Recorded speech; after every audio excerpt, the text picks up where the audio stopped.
हाँ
Good morning, everyone.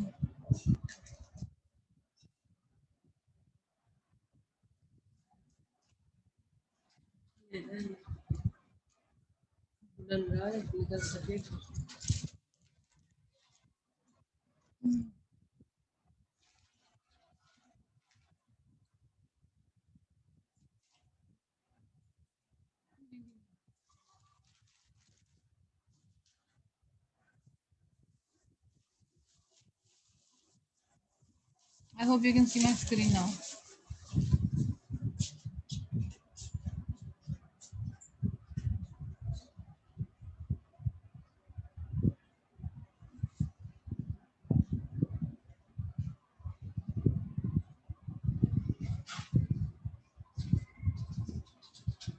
So we were studying yesterday economies of scale,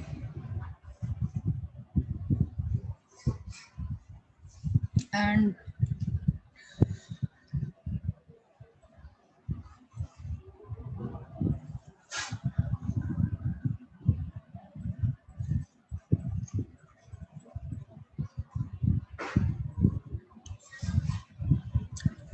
internal economies of scale में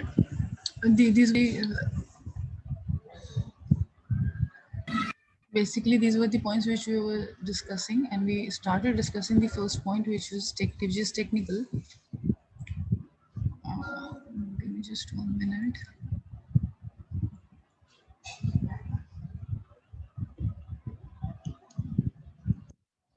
Yes. So those factors which are internal helping in the growth of the organization, or maybe in increasing the production or the output of the organization. So the first point was technical.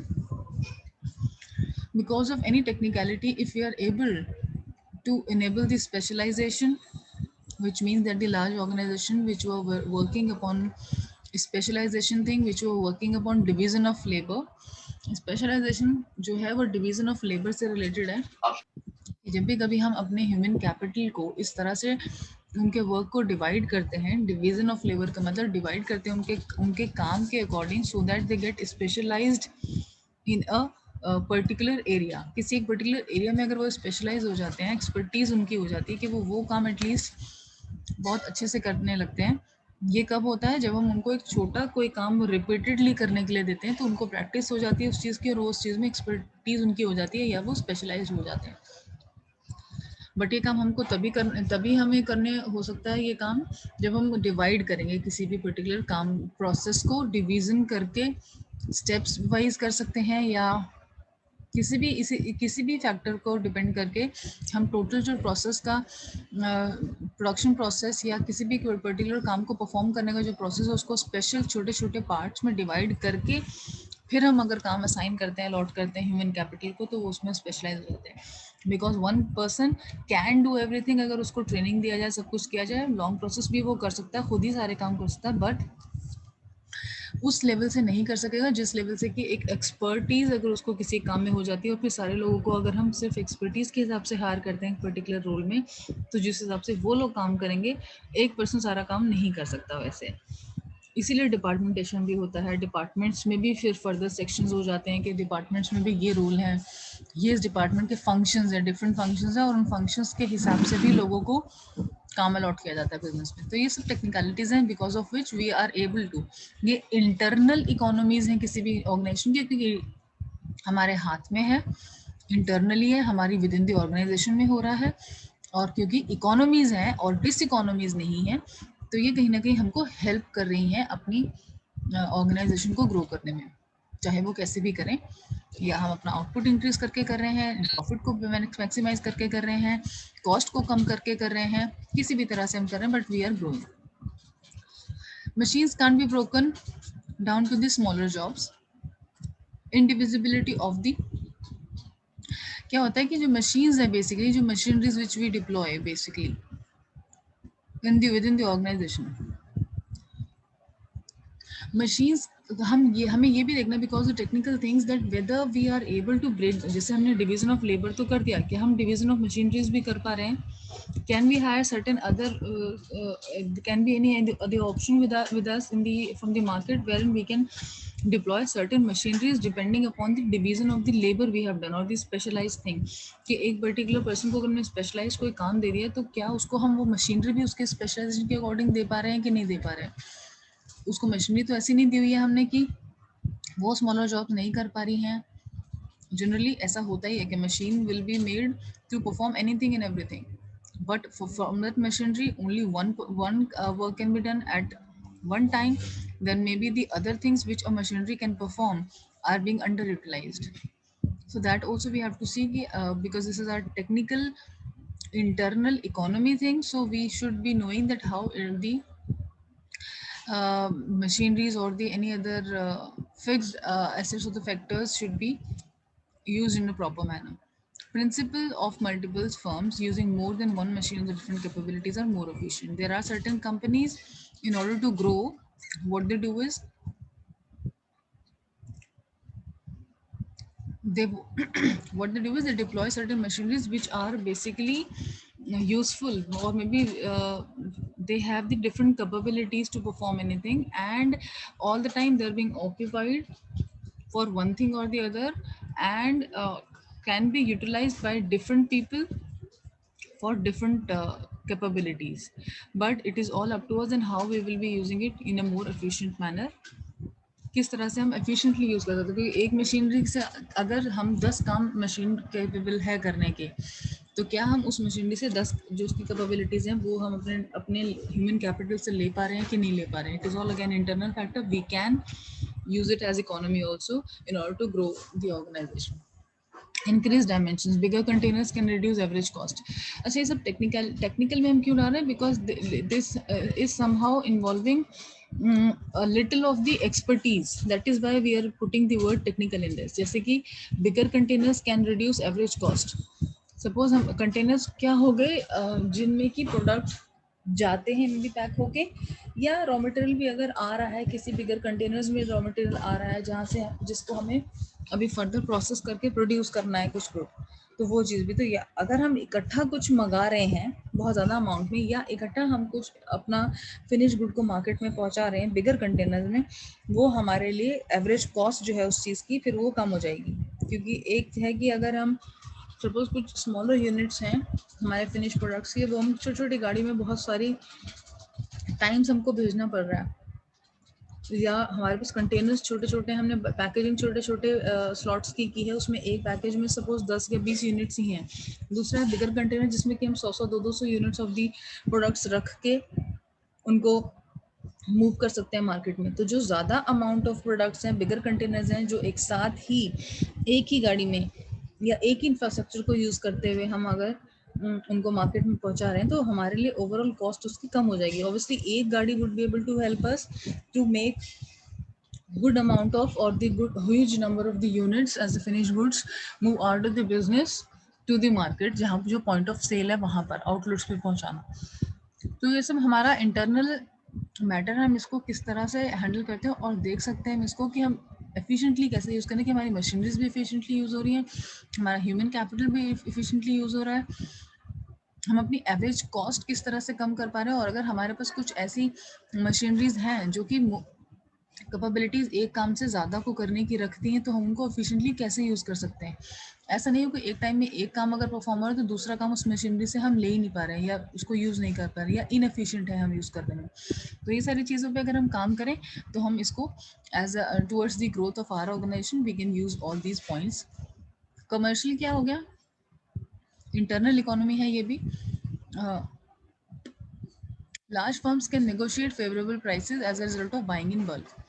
Bigger organisation ज़्यादातर क्या करती हैं, सब कुछ जो उन्हें चाहिए होता है, अगर उनको सपोज फैक्टर ऑफ प्रोडक्शन में सबसे बड़ा फैक्टर है रॉ मटेरियल का, तो वो उसको बल्क में ख़रीद लेती हैं। इकट्ठा अगर एक रॉ मटेरियल बहुत ज़्यादा क्वांटिटी का ख़रीदेंगी तो उनको वो सस्ते में पड़ेगा।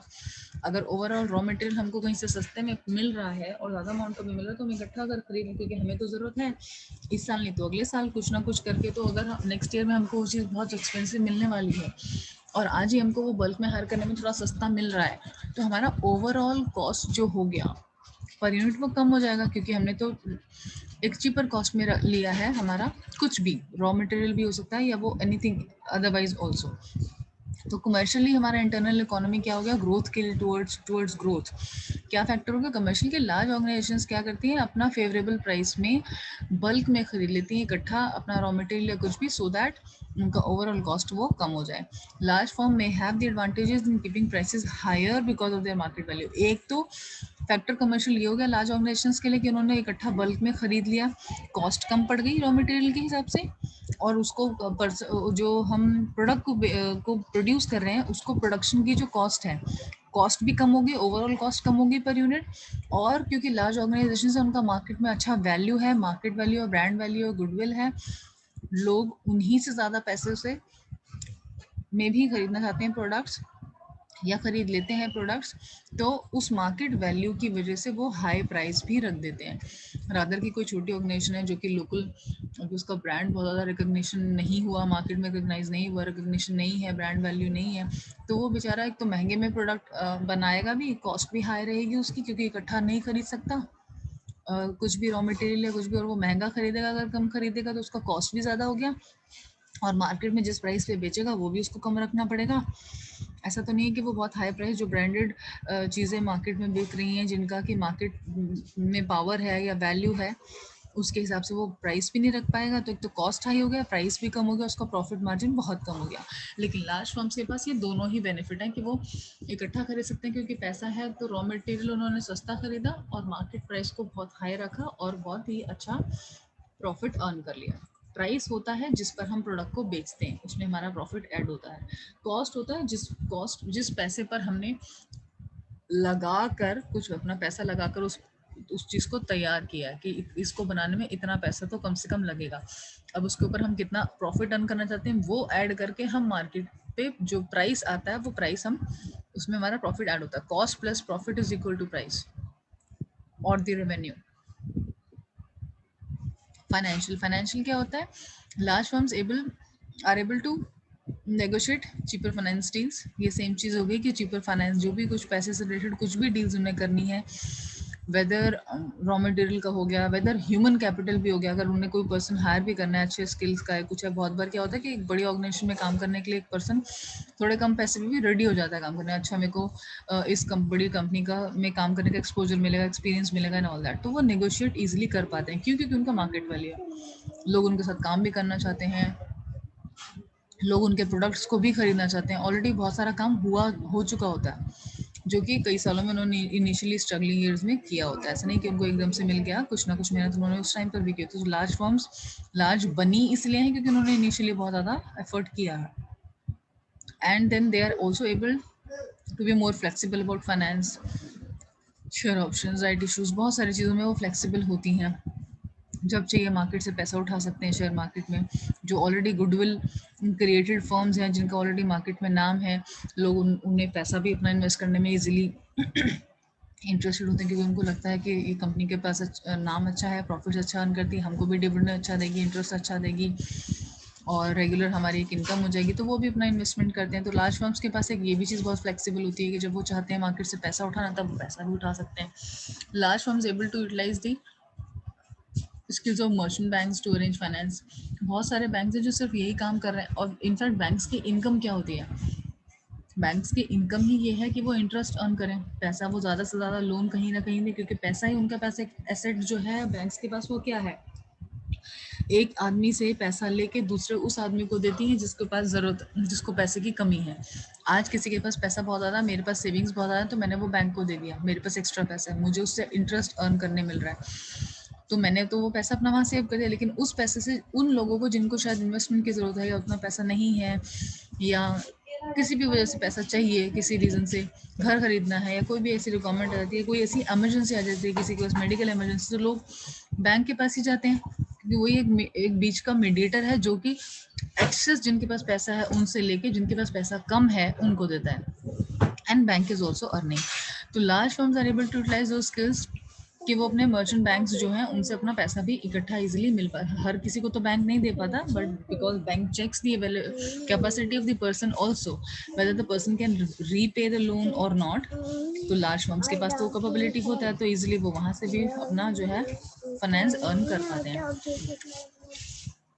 तो ये सारी चीज़ें किस चीज़ में हेल्पफुल हो रही है, towards the growth of the organisation, somehow directly या इनडायरेक्टली हेल्प कर रही हैं।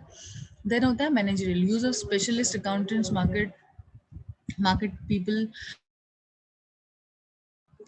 जो मार्केटिंग में होते हैं, सेल्स में होते हैं, लॉयर्स, प्रोडक्शन, ये सारे डिपार्टमेंट्स हैं। स्पेशलाइजेशन में समझ आ गया कि कंपनी जो है डिफरेंट डिपार्टमेंटेशन करती है और डिपार्टमेंटेशन में फंक्शंस वाइज फिर से स्पेशलाइजेशन करती है और लोगों को हायर करती है at a managerial level.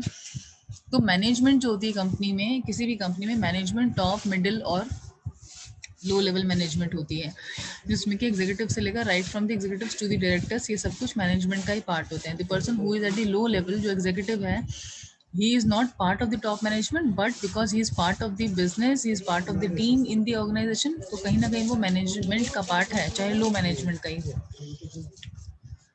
Risk bearing diversification क्या होता है, डाइवर्सिफिकेशन की हमने एक चीज बना रहे थे आज हम, जैसे टाटा है, टाटा के पास बहुत सारे डाइवर्सिफाइड प्रोडक्ट हम ये कह सकते हैं, रिलायंस है, रिलायंस के पास बहुत सारे डाइवर्सिफाइड प्रोडक्ट्स हैं, वो एक चीज नहीं बना रहे हैं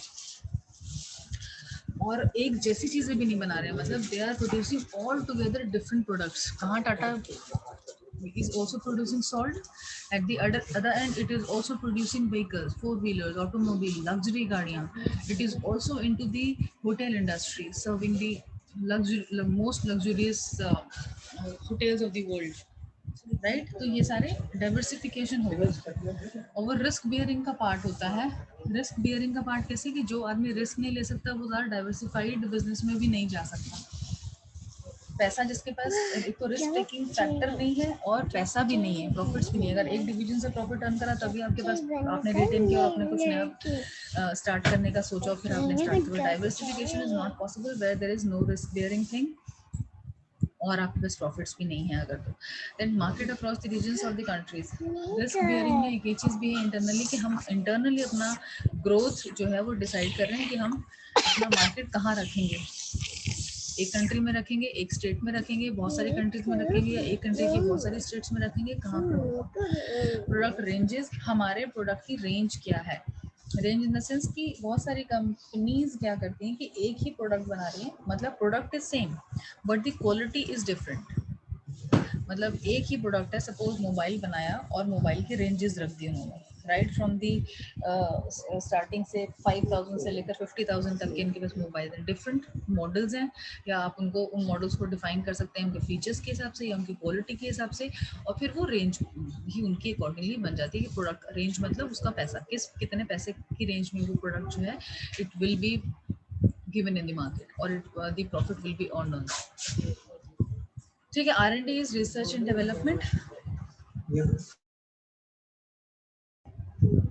इंटरनली हम अपने ऑर्गेनाइजेशन में क्या रिसर्च एंड डेवलपमेंट डिपार्टमेंट, हर ऑर्गेनाइजेशन का अपना होता है जो रिसर्चेस करता रहता है, डिफरेंट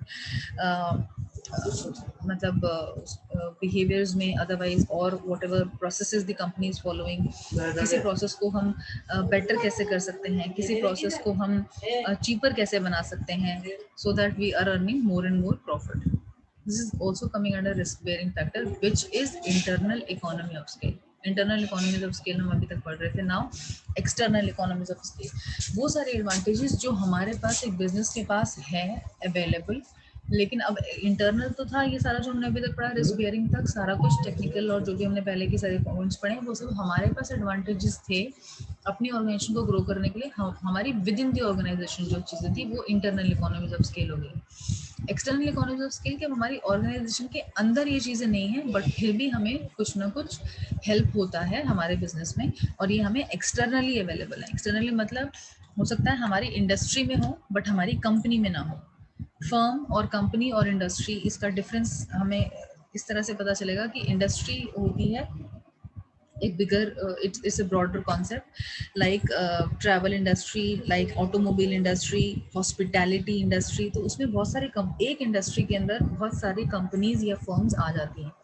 वो सारी कंपनीज जो एक जैसा प्रोडक्ट बना रही हैं, एक जैसा प्रोडक्ट मतलब मोर और less the functioning of the product is same. जैसे कि कार, तो कार बनाने के लिए बहुत सारी कंपनीज हैं या फर्म्स हैं, कि हमने टाटा ले लिया, हमने hyundai ले लिया, हमने होंडा ले लिया, हमने BMW ले लिया, हमने मर्सिडीज ले लिया. दोज आर ऑल कंपनीज और द फर्म्स, एंड उन सब की एक इंडस्ट्री होगी. ये सब ये सारी कंपनीज एक इंडस्ट्री को बिलोंग करती हैं जो है ऑटोमोबाइल.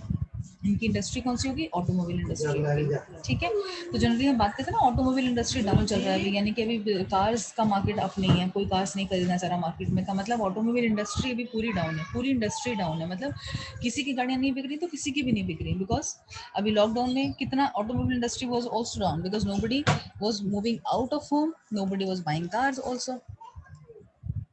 ठीक है, तो ये एक्सटर्नल इकोनॉमीज क्या हो गया? The advantages the firms can gain, advantages किसी भी फर्म को, किसी भी कंपनी को मिलती हैं as a result of the growth of the industry. क्योंकि industry as a whole grow कर रही है, ऑटोमोबाइल इंडस्ट्री हो गई या होटल इंडस्ट्री हो गई या किसी भी एक इंडस्ट्री का बहुत नीश मार्केट होता है. जैसे अभी हमने रिटेल इंडस्ट्री बहुत अप हो गया. अमेजोन, पहले हम ऑनलाइन ऑर्डर्स नहीं करते थे कुछ भी घर पे. अगर हम 10 साल पुरानी बात देखें तो हम मार्केट में जाके ही हर चीज़ परचेज करते थे, मगर आज के टाइम में अगर हम कंपैरिजन करें तो जो ये हमारा ई कॉमर्स जिसको हम बोलते हैं इंडस्ट्री, ई कॉमर्स जो हो गया, ऑनलाइन शॉपिंग एंड ऑल, ये अब बहुत ज़्यादा इसने ग्रो कर लिया, इस इंडस्ट्री ने ग्रो कर लिया बहुत ज़्यादा. अब इस इंडस्ट्री में कुछ भी, कोई भी लोग हो, चाहे वो अमेजोन हो, चाहे वो फ्लिपकार्ट हो, चाहे वो मिंत्रा हो, चाहे वो जबोंग हो, चाहे कोई भी हो, there are so many other companies also which are part of e commerce industry, और उनको बेनिफिट मिल रहा है, गेन मिल रहा है. क्यों? क्योंकि उनकी इंडस्ट्री नहीं ग्रो करा है मार्केट में ओवरऑल. अब हम वो चीज़ें खरीदते हैं, हम हर जगह से ही देखते हैं, हम फ्लिपकार्ट पे भी चेक करेंगे, अमेजोन पे भी चेक करेंगे, हम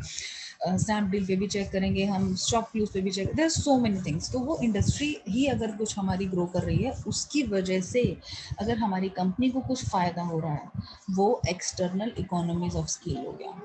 ठीक है,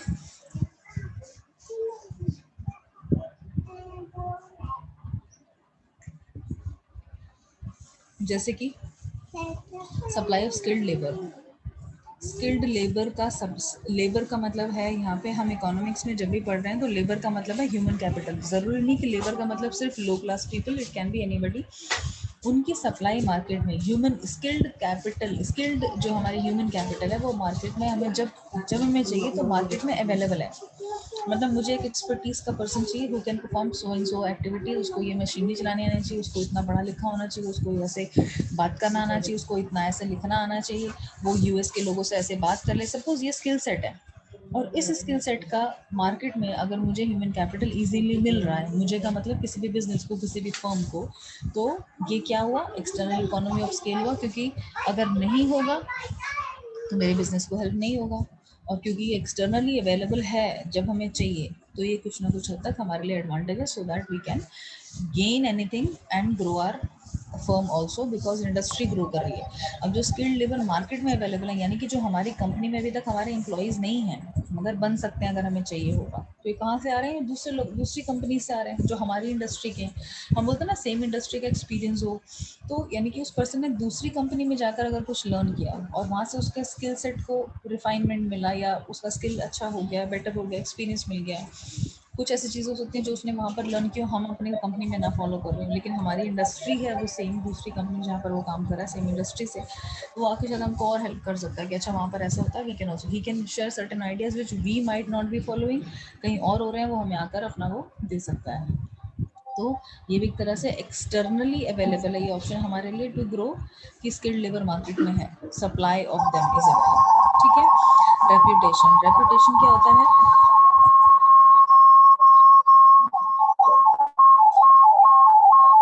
नाम होना, जिसको बोलते हैं ना गुड नेम, अपना हमारा अच्छा एक नाम मार्केट में, हमारी ऑर्गेनाइजेशन का, मेरी फर्म का।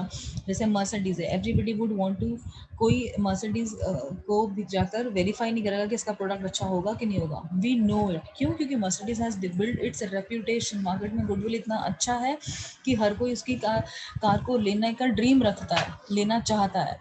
ये नहीं होगा कि जाकर चेक करेगा कि क्या का उसमें ऑप्शंस हैं, जो मुझे चाहिए वो मिल रहा है या नहीं मिल रहा है, या ठीक से काम करेगी ये कार या नहीं करेगी, ऐसा नहीं होता। एक रेप्यूटेशन उसने बिल्ड कर लिया तो उसको ये ग्रो करने में हेल्प कर रहा है, उस पर्टिकुलर कंपनी को उसकी रेप्यूटेशन एक्सटर्नली ग्रो करने में हेल्प करी। और रेप्यूटेशन जो होता है, नाम जो होता है वो बाहर होता है, रेप्यूटेशन एक्सटर्नली होता है। अपनी ऑर्गेनाइजेशन के अंदर हम अपना नाम नहीं क्रिएट करते कि हमारा नाम है, बहुत अच्छा काम करें, बहुत अच्छा काम करें, अपने आप को तो हर कोई बेटर बोलेगा, बट अगर बाहर के लोग भी बेटर अच्छा बोल रहे हैं तब वो रेप्यूटेशन बनता है।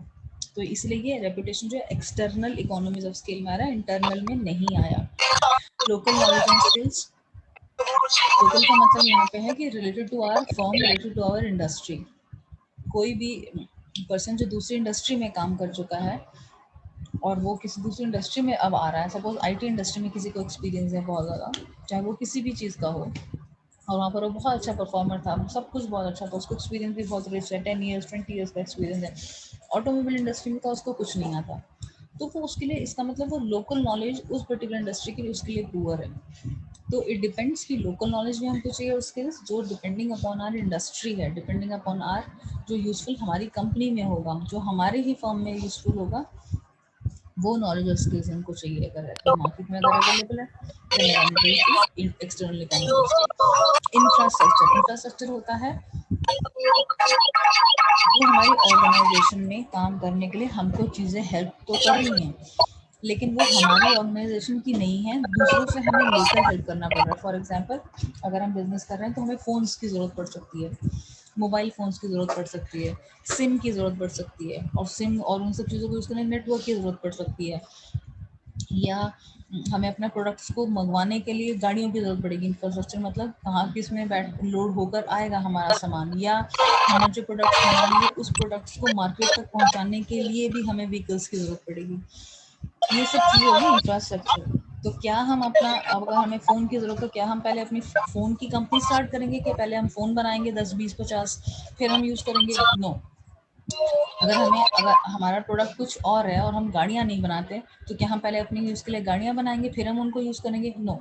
We will go out to the people who are actually there in the industry, जो मार्केट में ऑलरेडी काम पहले कर रहे हैं, हम उनके पास जाएंगे, उनसे टाइप करेंगे, उनसे कॉन्ट्रैक्ट करेंगे और वो काम हम ले लेंगे। हमें 50 फ़ोन की ज़रूरत है, 500 फ़ोन की ज़रूरत है, ये इंफ्रास्ट्रक्चर का पार्ट हो गया, जो हमारी कंपनी के अंदर नहीं था, ना हम बना रहे थे, ना हम सिम्स बनाते हैं, ना हमें नेटवर्क के टावर्स का कुछ पता है, लेकिन हम दूसरी कंपनीज जो ये काम कर रहे हैं उनसे लिया हमने और अपना इंफ्रास्ट्रक्चर बेटर करा। इस अगर इंफ्रास्ट्रक्चर नहीं होता तो उतना ग्रोथ शायद हम नहीं कर पाते जितना कि अब अवेलेबल होने पर कर पा रहे हैं। और क्योंकि इंफ्रास्ट्रक्चर हमें एक्सटर्नली अवेलेबल होता है, हर चीज़ हम खुद प्रोड्यूस नहीं कर सकते, हर चीज़ हम अपनी ऑर्गेनाइजेशन में खुद बना के प्रोड्यूस नहीं कर सकते, और हमें दूसरों के ऊपर डिपेंडेंट रहना पड़ता है, इसलिए हम इसको बोलते हैं कि इंफ्रास्ट्रक्चर हमारे लिए अवेलेबल है। हमें खाना खाने की जरूरत होती है तो we do not actually go out और हम वो खुद प्रोड्यूस नहीं करते हैं, बट जो प्रोड्यूस कर रहे हैं हम उनके पास जाके वो चीज़ खरीद लेते हैं, राइट। तो बिजनेस में भी यही चीज़ है कि जिस चीज़ की हमें ज़रूरत पड़ रही है बाहर से हमें लेने की ज़रूरत पड़ रही है, और उससे हमारा इंडस्ट्री ग्रो करेगा और वो अवेलेबल भी है, तो वो एक्सटर्नल इकोनॉमी ऑफ स्केल होगा कि बाहर हमारे लिए मार्केट में अवेलेबल है, हम जाएंगे अपने हिसाब से वो चीज़ें यूज़ करेंगे, बेटर प्लान्स भी ले सकते हैं, नेगोशिएट भी कर सकते हैं, सब कुछ कर सकते हैं, इंफ्रास्ट्रक्चर अगर अवेलेबल है तो this is also external economy of scale. Training facilities, training facilities क्या होती हैं? एक पर्सन है, सपोज हमारे पास अवेलेबल है, उसके पास बहुत सारे स्किल्स हैं, उसको बहुत आता है, लेकिन कुछ एक चीज़ नहीं आती जो हमें उससे चाहिए कि उसको ये भी आना चाहिए। अब वो पहले नहीं पढ़ा, मे बी उसका कॉलेज में नहीं उसका पास वो स्किल सेट था पढ़ने के लिए, या उसको कभी एक्सपीरियंस में नहीं लर्न करने मिला कोई चीज़, तो हम क्या उस आदमी के पास जो इतनी सारी स्किल्स हैं उस एक की वजह से उसको हटा दें, खत्म कर दें या उसको निकाल दें, कुछ ऐसा नहीं। सो ट्रेनिंग फैसिलिटीज मार्केट में अवेलेबल होती हैं, there are so many people who just provide the trainings to you guys. और या मार्केट में वो भी एक तरह से एक इंफ्रास्ट्रक्चर ही हो गया है कि अवेलेबल है कि आपको किसी स्किल सेट की ज़रूरत है, हम उसमें आपके एम्प्लॉयज़ को आकर खुद ट्रेनिंग देंगे, इतना पैसा लेंगे, और आपके जो अवेलेबल लोग हैं जिनको कोई चीज़ नहीं आती है पर्टिकुलरली, उनको वो चीज़ आ जाएगी हमारी ट्रेनिंग फैसिलिटीज से। तो ये भी एक्सटर्नली अवेलेबल है। मतलब हमारे लोगों के पास कोई नहीं है स्किल सेट, हमें फिर भी चाहिए, तो हमने बाहर के ट्रेनर्स को देखा तो उनको बोला कि हमारे एम्प्लॉयज़ को ट्रेनिंग के लिए ये सब चीज़ें भी ऑर्गेनाइजेशन में चलती रहती है।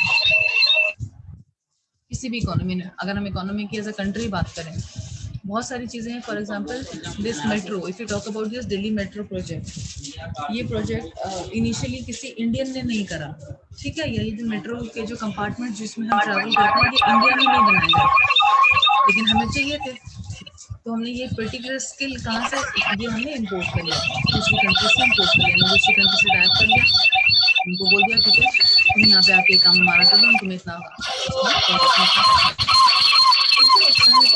अवेलेबल था मार्केट में, हमारे पास मार्केट में अवेलेबल था तो हमने ले लिया। अगर ये होता ही नहीं, कोई कहीं दुनिया में नहीं चल रही थी दिल्ली मेट्रो, तो हम भी नहीं ले पाते। तो ये एक्सटर्नल इकोनॉमीज ऑफ स्केल होते हैं जिनकी वजह से हम एज अ कंट्री भी ग्रो कर रहे हैं, ग्रो किया है ना हमने as a country also.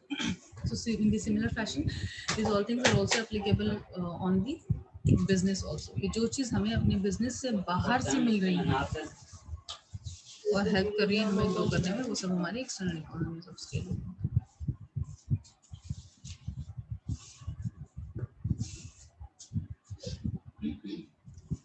Give me 1 minute. I'll just take your attendance and then I'll continue. Alright बंद कर दे भाई।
सॉरी।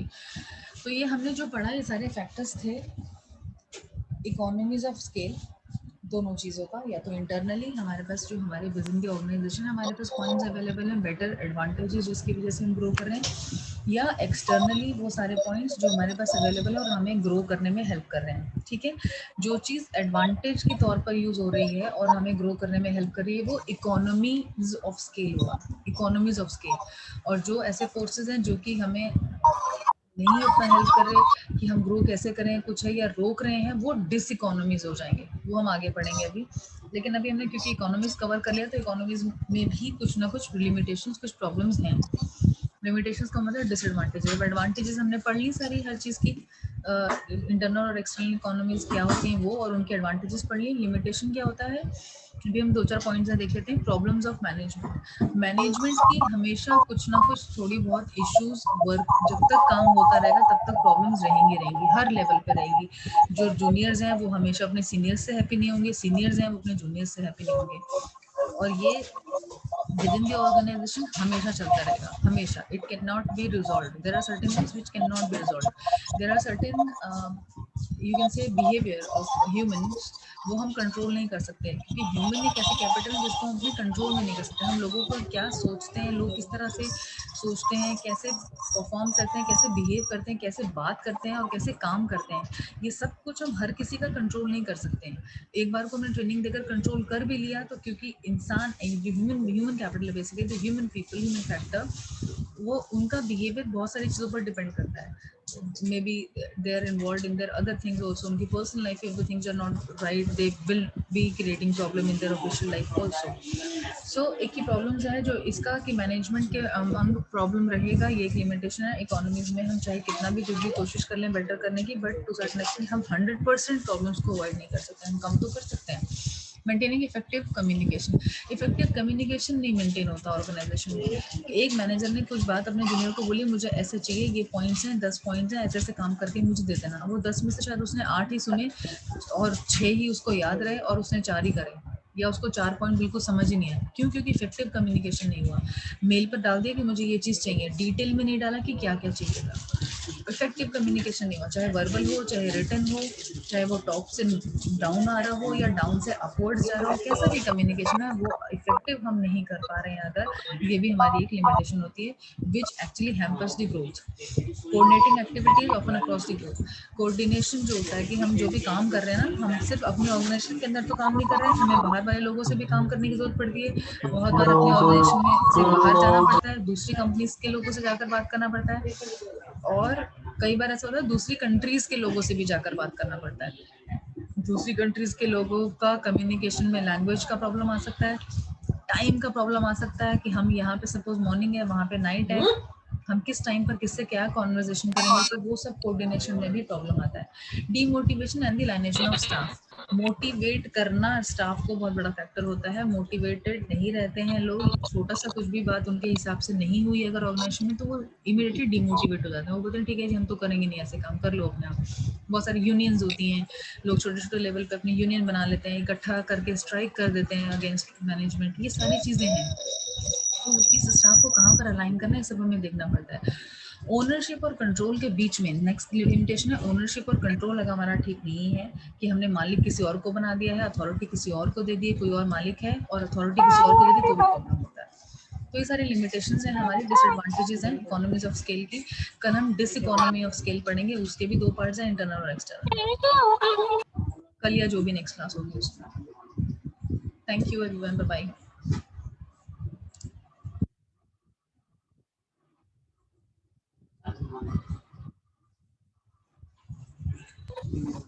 Anytime.